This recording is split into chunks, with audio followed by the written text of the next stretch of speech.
Hello, amazing football fans around the world. This is Let's Talk Football here once again on TAP TV with me, Cyril Aloysius. You're very much welcome to join me. I'm super excited to be in your faces and your screens once again. And as usual, doing the show with me is someone that I trust so much, and that's Eddie. Eddie, how you doing? I'm good. You're welcome to the show today. Thank you very much. Yes, and Eddie and I are going to be doing justice to football gist today. So today we're talking about, lots of shocking stories where we have the surprise return of Unai Emery, former Villarreal coach, back to the Premier League.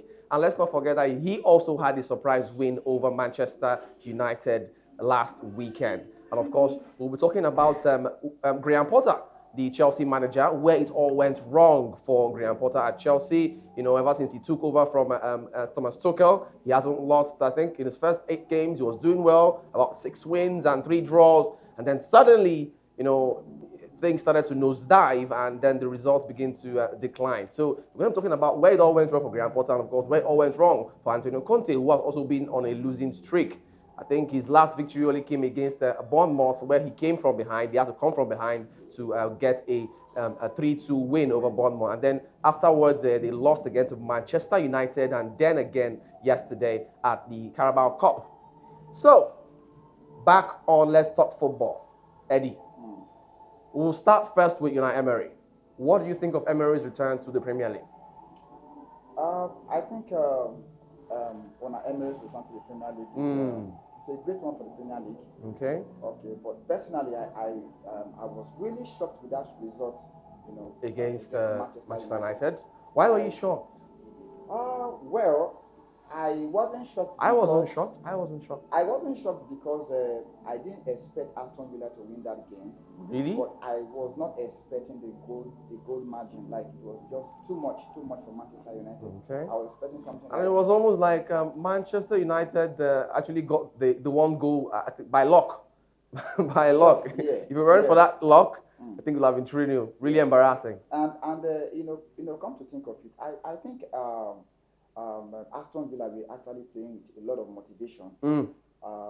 Considering looking at what they've lost under Steven Gerrard, they lost a lot. Okay. And at that point where Steven Gerrard was being sacked, there was this inspiration, this motivation that came into the team. The first game after Steven Gerrard left, they won 4-0. Yes. And they continued in that light. Okay. And Emery came into the scene again, and it just went into another level. So, Eddie, let me ask, given the fine form Aston Villa has been in ever since the exit of Steven Gerrard, would you say, because there are lots of persons right now who are saying that Aston Villa actually, the players of Aston Villa were the ones who did what they did on purpose to, chase away Steven Gerrard. Would you actually agree with people who are saying that right now, given the fine form they've been in, or would you say it's as a result of the new coach effect? Emery's effect. But let's not forget, Emery wasn't there when they defeated, which team did they defeat 4-0? 4-0, yes. Yeah. He wasn't there. Yes. He wasn't there. Okay. So it's almost like they were just waiting for Steven Gerrard to go so that they could be able to, express themselves again, like a breath of fresh air in the dressing room. Don't you think so? But I can't really, support that motion, because initially when Gerrard took over Aston Villa, there was this spirit, that high motivation that came into the team. Okay. They were winning games. Then it came to a point where it seems as if the result was not coming out as usual. Like, probably maybe the teams they lost faith in him. Maybe something happened in the dressing room, something like that. But I can't really say maybe the players came together to conspire against Steven Gerrard. Really? I can't. But it happens. Of course, it happens. It happened against Mourinho at Chelsea. At Chelsea. But for Aston Villa, I can't really say that was what actually transpired. I just felt that maybe it was time for Gerrard to go. I felt like the players, to an extent, lost faith in the coach's tactics. Yeah, because there's a body language players do come with whenever they don't believe in the coach anymore. Okay. And you see this body language whenever a team wants to win for the coach. And that's what and that's what we are seeing with the Leicester You City see team. every player giving in their best, Yes. fighting for the coach. Leicester, yes, they're having a bad time, but week in, week out, you see the players giving their best on the pitch. They don't play like, oh, it's not that business, stuff like that. Yeah. Okay. It also happened with Leeds United. For Marcelo Bielsa. Marcelo Bielsa. Okay. You know, when he left, the results were not actually coming in. They were really having poor results. Okay. You know, then this new head coach came in, and you could see now when this new head coach came in, they lost about the first 3 games, but the players were still determined. They wanted to fight for this coach. They wanted to fight for the manager. Okay. And after a while, that was they said they actually came up. Okay. During the game against Arsenal. You know, that game was a narrow loss to them. But just immediately after that game, entering into the next game, they picked up, and since then, they've been having the results. Okay.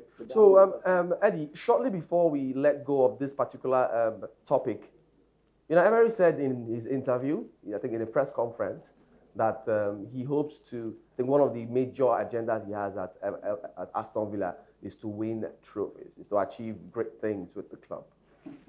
I don't know, what do you make of that statement from Emery? That comment. Yes. I think, you know, when... Do you think he was just being, should I say, just being... Okay, do you think he was being honest?